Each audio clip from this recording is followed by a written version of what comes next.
Bab 761. Memimpikannya dia, pergi sana, persahabatan kita sudah berakhir. Ujar Kina dengan marah. Benar, kalau bukan karena gaya rambut kalian berdua yang berbeda. Aku pikir kamu berubah menjadi cantik setelah masuk ke toilet. Ujar Albert tersenyum sambil merangkul lengannya. Albert, tahukah kamu cara berbicara? Kalau tidak tahu jangan bicara. Tidak ada yang lebih cantik dari aku. Tidak ada, cepat katakan, aku paling cantik. Perintah Kina pura-pura serius. Kamu kan tahu kalau aku tidak bisa berbohong, ujar Albert terus menggoda Kina. Melihat Kina marah, dia buru-buru mengganti topik pembicaraan. Serius, wanita tadi terlihat sangat mirip denganmu. Tapi tidak secantik dirimu. Kina, bagaimana kalau kamu tanyakan kepada ibumu apakah kamu memiliki saudara perempuan yang telah lama hilang? Singkirkan pemikiran konyol kamu. Mana ada saudara yang terpisah begitu lama? Jawab Kina dengan marah sambil memalingkan mata ke arahnya. Sejujurnya, pemuda barusan juga sangat tampan. Dari tubuh, wajah dan temperamen semuanya sangat baik. Tidak heran kalau kamu terpikat, Albert berkata dengan mengejeknya. Pria itu terlihat kaya. Jika aku mempunyai cukup uang pasti akan secara paksa menjadikannya simpanan aku. Suamimu adalah presidir KRC Internasional. Dia punya uang dan kekuasaan. Jadi kamu bisa pergi tanya pada pria itu, cowok ganteng mau jadi simpanan aku tidak? Lalu kamu curi uang suamimu untuk pelihara dia. Kalau pria itu berani menolak, kamu bisa paksa dia. Saran Kina sambil tersenyum. Kina, apakah suamimu tahu kamu begitu genit? Teriak Albert marah. Albert, kamu lebih genit dariku, masih berani ngatain aku. Balas Kina. Keduanya berjalan-jalan sebentar di sekitar universitas. Tahun baru semakin dekat yang membuat kampus sepi. Mereka ingin membeli sebotol air, tetapi tidak ada kios kecil yang buka. Setelah menerima panggilan dari Ezra, Kina memberitahu dia alamat spesifiknya. Sekitar 2 atau 3 menit kemudian, Maybach hitam yang familiar perlahan muncul di depannya dan berhenti di depan keduanya. Masih mau jalan kemana lagi?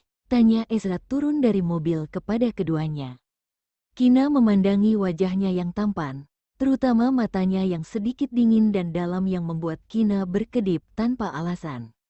Wajah pemuda yang baru saja dilihatnya melintas di benaknya. Kenapa, Kina? Tanya Ezra saat melihat Kina tidak berbicara. Tidak apa-apa, hanya sedikit lelah. Ayo pulang, ujar Kina menggelengkan kepala dan mengalihkan tatapannya. Tidak heran Kina merasa pernah melihat pemuda itu di suatu tempat dan mata pria itu tampak mirip dengan Ezra. Kalau begitu ayo pulang, Ezra membantu Albert membuka pintu kursi belakang mobil. Setelah Albert masuk ke dalam mobil, dia membuka pintu samping pengemudi dan membiarkan Kina masuk ke dalam mobil. Ezra menyadari sikap Kina yang aneh, tapi karena ada Albert di sini, dia jadi tidak menanyakannya. Apakah Clayton tertidur ketika kamu pergi? Tanya Kina dengan santai mengubah topik. Dia sudah tertidur dalam perjalanan pulang, jawab dia. Clayton memiliki kebiasaan tidur siang, tidak peduli seberapa bersemangatnya hari ini. Ketika sudah siang hari, dia akan sangat mengantuk. Oh, aku mau memejamkan mata sebentar. Kina tidak tahu harus berkata apa, makanya hanya bisa bersandar di kursi dan pura-pura tertidur. Ezra meliriknya, mengerutkan bibirnya yang tipis dan tidak mengatakan apa-apa. Kina bukan orang yang pandai menyembunyikan emosi. Meski dia menutup matanya saat ini, masih bisa terlihat dari wajahnya bahwa dia seharusnya bertemu seseorang atau terjadi sesuatu di universitas. Kina yang awalnya pura-pura tidur pada akhirnya tertidur pulas. Sesampai di rumah keluarga Okto, Ezra tidak tega membangunkannya dan langsung menggendongnya kembali ke kamar. Mengingat Kina terlihat aneh ketika di universitas. Ezra tidak sabar kalau harus menunggu dia bangun dan langsung pergi menanyakan kepada Albert apa yang terjadi. Adik ketiga, mana Albert? Tanya dia bertemu dengan Vito di koridor. Tidur siang, kenapa? Tanya balik Vito. Gak apa-apa, Ezra menjawab dengan santai dan kembali ke kamar. Kina tidur dengan gelisah. Tidak lama dia bangun. Kina menghela napas panjang, tetapi hatinya masih terasa tidak nyaman. Mimpi itu membuatnya sangat sedih, dan rasa sedih bertahan cukup lama di hatinya. Ketika dia berbalik dan ingin bangun, Kina melihat Ezra duduk di samping tempat tidur, menatapnya terus-menerus. Ezra, ada apa? Tanya Kina terkejut. Apakah kamu mimpi buruk selama tidur siang, Kina? Tanya Ezra dengan lembut sambil mengangkat tangannya menyeka air mata dari sudut matanya. Bukan tanpa alasan bertanya seperti ini, terakhir kali Kina mengalami mimpi buruk setelah diancam oleh Helos. Pikiran ini tiba-tiba terlintas di benaknya. Ezra membantunya menyeka air mata dari sudut matanya dan tangannya menjadi kaku, kemudian matanya yang dalam sedikit menyipit. Helos mengancamnya, ingin memikirkan lebih banyak hal, tetapi pikirannya kosong. Ezra menduga Helos adalah orang yang muncul beberapa tahun terakhir ketika ingatannya kosong. Namun, berdasarkan pemahaman Ezra, karena sudah mengetahui Helos mengancam Kina, tentu saja dia sudah menghilangkan ancaman ini. Namun, reaksi aneh Kina hari ini tidak seperti sedang diancam. Karena ketika dia pergi menjemput mereka, sikap dan penampilan Albert biasa saja. Kina tertegun sejenak, hanya sebuah mimpi, kisah dalam mimpi itu berakhir dengan tragis dan aku jadi sedih. Jelasnya sambil menggelengkan kepala dan tidak memperhatikan keanehan Ezra. Setelah itu, dia menarik napas panjang tetapi suasana hatinya tetap tidak membaik. Saat Ezikra baru meninggal, Kina sering memimpikannya Ezikra. Ada mimpi buruk dibawa paksa oleh Ezikra dan mimpi kematian Ezikra. Tetapi setelah mengandung Clayton, dia tidak pernah memimpikannya Ezikra lagi. Tidak tahu apa yang terjadi hari ini. Sudah hampir 7 tahun sejak Ezikra meninggal dan entah kenapa Kina kembali memimpikannya setelah tidur siang. Benarkah? Tanya Ezra, sulit untuk menebak dari tatapan Kina apakah dia mengatakan yang sebenarnya atau berbohong. Benar, hanya sebuah mimpi, untuk apa aku membohongimu? Setelah Kina selesai menjawab, dia membuka selimut dan turun dari tempat tidur, hendak pergi ke kamar mandi untuk mandi. Ketika Ezikra meninggal, dia tidak bisa melepaskannya untuk waktu yang lama dan mengalami depresi. Sekarang hampir tahun baru, jadi lebih baik tidak mengungkit masalah Ezikra padanya agar tidak memengaruhi suasana hatinya di tahun baru. Ezra menarik Kina duduk di pangkuannya. Masih ada yang ingin aku tanyakan padamu, Ada apa? Kina tidak meronta dan duduk di pangkuannya dengan tenang tanpa bergerak. Hari ini ketika kamu dan Albert pergi ke universitas, siapa atau hal apa yang kalian temui? Tanya Ezra mengamati ekspresinya dengan tajam. Bab 762. Ternyata cemburu. Kina tertegun sejenak dan tidak menyangka Ezra akan menanyakan ini.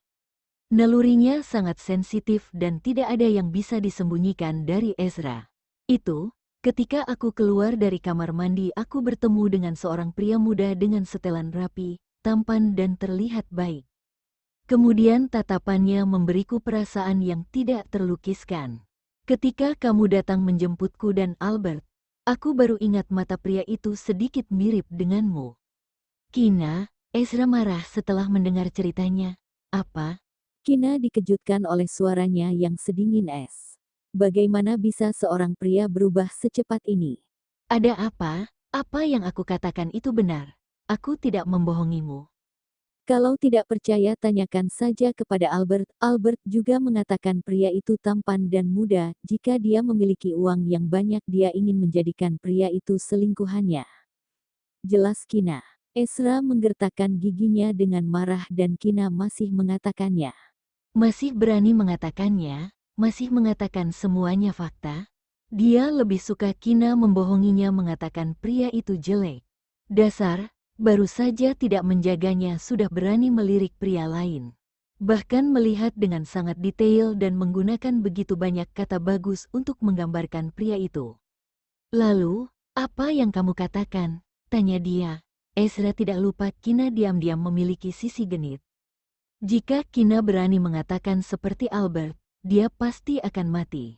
Bercanda juga tidak boleh, Kina baru bangun dari tidur siang. Pikirannya masih belum terlalu sadar dan tidak tahu kata-kata mana yang membuat Ezra marah. Aku bilang suaminya adalah Presidir KRC Internasional memiliki uang dan kekuasaan. Dia bisa mencuri uang suaminya untuk membiayai pria itu, ujar Kina meringkukkan lehernya ketakutan dan tidak berani berbohong pada Ezra. Setelah mendengarnya, Ezra tidak bisa menahan tawa. Suamimu juga memiliki uang dan kekuasaan. Kenapa kamu tidak berpikiran mencuri uang suamimu untuk membiayai Brondong? Tanya dia tersenyum. Ah, tidak, tidak. Suamiku yang terbaik. Dia lebih ganteng dari siapapun. Tubuhnya juga sangat sempurna.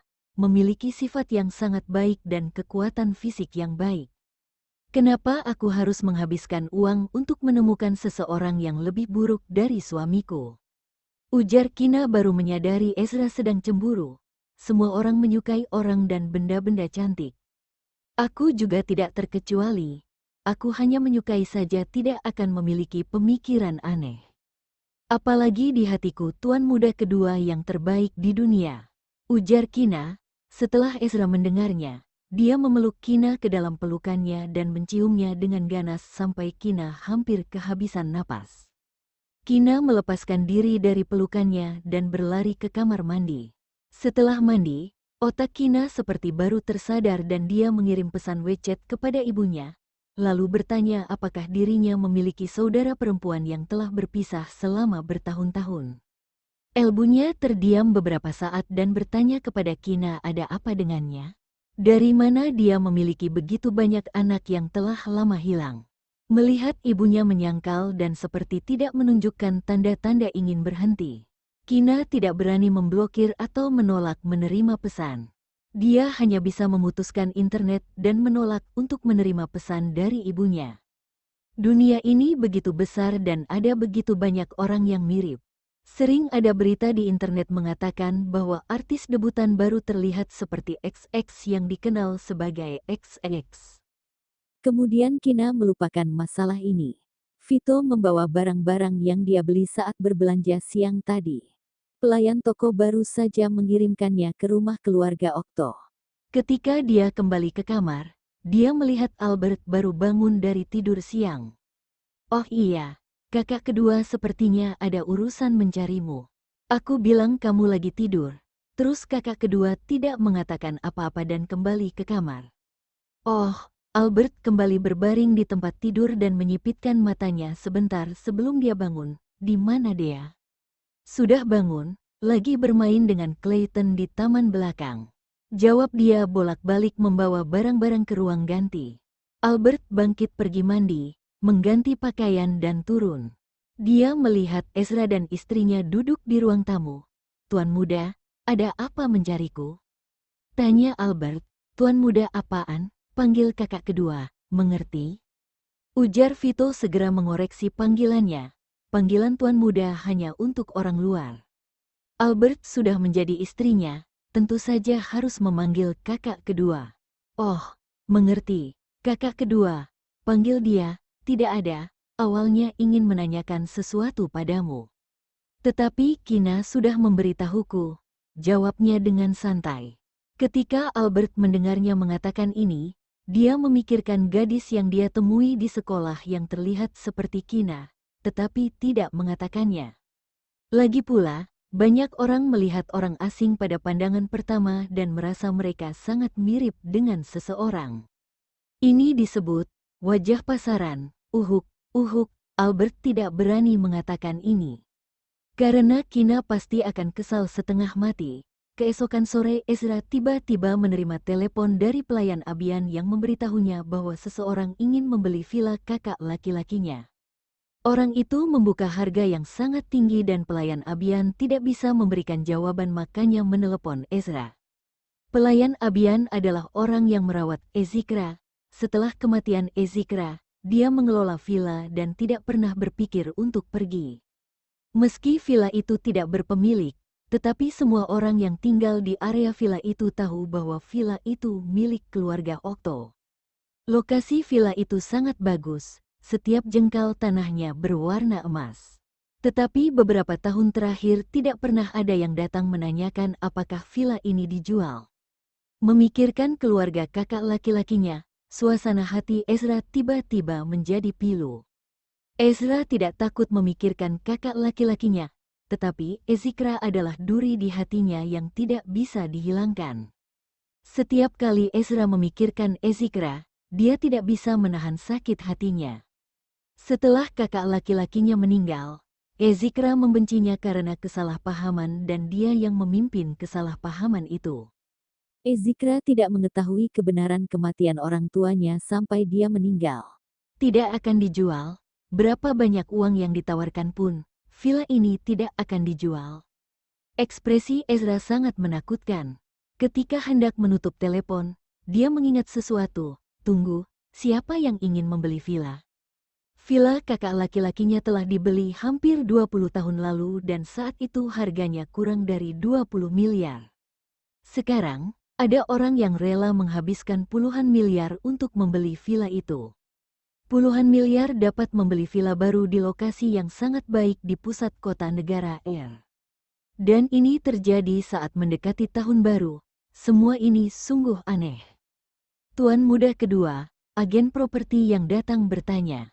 Agen properti itu tidak memberitahu identitas pembeli dan aku terlalu banyak tanya. Jawab pelayan Abian dengan hormat dan jujur. Berikan nomor agen properti itu padaku. Perintah dia. Tanpa menanyakan pelayan, sebenarnya Ezra juga bisa menemukannya, hanya saja itu akan membuang-buang waktu. Pelayan Abian segera membuka log panggilan, mencari nomor telepon agen properti dan memberitahunya. Sebelum menutup telepon, Ezra memberitahu pelayan untuk tidak memberitahu siapapun tentang hal ini saat ini.